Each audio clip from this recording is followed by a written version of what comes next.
नमस्कार, स्वागत आहे महासेमी इंग्लिश चॅनलमध्ये। आज आपण बघणार आहे सिंपल फ्युचर टेन्स। आपण मागील काही व्हिडिओपासून टेन्स बघत आहोत। तुम्ही जर अजून टेन्सचे व्हिडिओ बघितले नसतील तर चॅनलवर जाऊन पाहू शकता। तर पहा, आजचा टेन्स आहे सिंपल फ्युचर टेन्स, म्हणजे साधा भविष्यकाळ। सिंपल फ्युचर टेन्स म्हणजे साधा भविष्यकाळ। तर त्याची व्याख्या काय आहे पहा।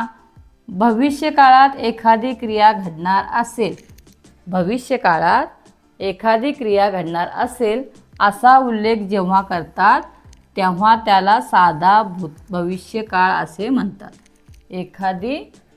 भविष्यकाळात एखादी क्रिया घडणार असेल असा उल्लेख जेव्हा करतात त्याला साधा भविष्यकाळ असे म्हणतात। तर भविष्यकाळ म्हणजे एखादी क्रिया घडणार असेल असा उल्लेख जेव्हा करतो तेव्हा त्याला साधा भविष्यकाळ असे म्हणतात। तर त्याचं सूत्र काय आहे पहा। कर्ता प्लस शाल किंवा विल प्लस क्रियापदाचे पहिले रूप। कर्ता प्लस शाल किंवा विल प्लस क्रियापदाचे पहिले रूप। म्हणजेच आपल्याला माहितीच आहे शाल आणि विल कधी वापरतो। आय आणि वीच्या पुढे आपण शाल वापरतो आणि ही, सी, इट, दे, यू च्या समोर आपण विल वापरतो। त्याच्यासमोर आपण विल वापरतो। हे आपण मागील व्हिडिओमध्ये पाहिलं आहे, शाल आणि विल कधी वापरतो। तो व्हिडिओ जर तुम्ही पाहिला नसेल तर चॅनलवर जाऊन पाहू शकता। तर पहा, नियम काय आहे। आय आणि वी असल्यास शाल वापरतो आणि इतर काय वापरायचे, आपल्याला विल वापरायचे आहे। आणि काय वापरायचे आहे, क्रियापदाचे पहिले रूप म्हणजेच V1। आता परत पहा, इथे तोच नियम आला। Yes plus shall will, shall किंवा will plus V1 plus O. S plus shall किंवा विल प्लस V1 प्लस ओ। वाक्य तयार करत असताना तो नियम आपल्याला वापरायचा आहे। तर पहा, आता इथे सुरुवातीला आपण वाक्य पाहू। आय शॅल राईट, मी लिहीन। आय शॅल राईट, मी लिहीन। वी शॅल राईट, आम्ही लिहू। वी शॅल राईट, आम्ही लिहू। यू विल राईट, तू लिहिशील। यू विल राईट, तू लिहिशील। यू विल राईट, तुम्ही लिहाल।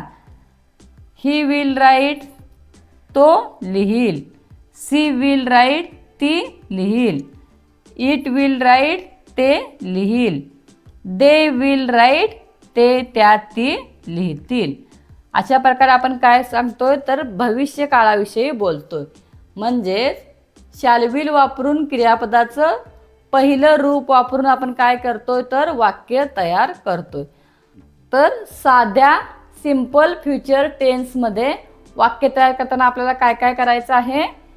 यस प्लस शाल किंवा विल प्लस V1।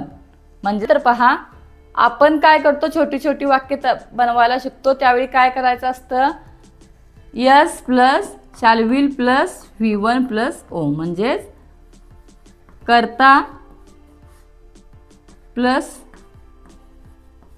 शाल किंवा will plus V1 plus O. V1 म्हणजे क्रियापदाचे पहिले रूप, क्रियापदाचे पहिले रूप।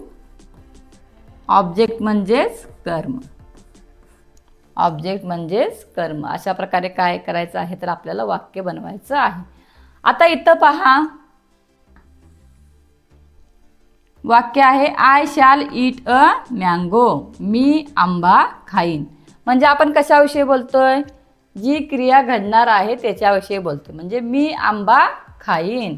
I shall eat a mango. दुसरा आहे पहा, वी शॅल प्ले क्रिकेट, आम्ही क्रिकेट खेळू. म्हणजे आपण जी घटना घडणार आहे तिच्याविषयी बोलत आहोत, म्हणजेच त्याला काय म्हणतात तर साधा भविष्यकाळ असे म्हणतात. जसं की आपण उद्याविषयी बोलतोय, वी शॅल प्ले क्रिकेट, आम्ही क्रिकेट खेळू. त्यानंतर पहा वाक्य आहे, he will write a letter, तो पत्र लिहील. She will sing a song, ती गाणे गाईल. She will sing a song, ती गाणे गाईल. तर इथे काय काय केलेलं आहे, कर्ता प्लस शॅल किंवा विल प्लस क्रियापदाचे पहिले रूप वापरलेले आहे.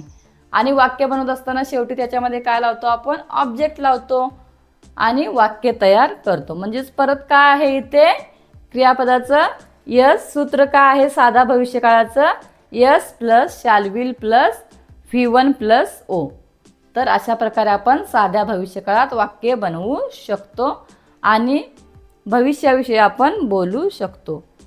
तर छोटे छोटे असेच काय करायचे आहे आपल्याला, भविष्यकाळ म्हणजेच उद्या जे भविष्यकाळ म्हणजे जे घडणार आहे त्याच्याविषयी आपल्याला बोलायचं आहे. आणि हे बोलत असताना आपल्याला शॅल आणि विलचा वापर करायचा आहे.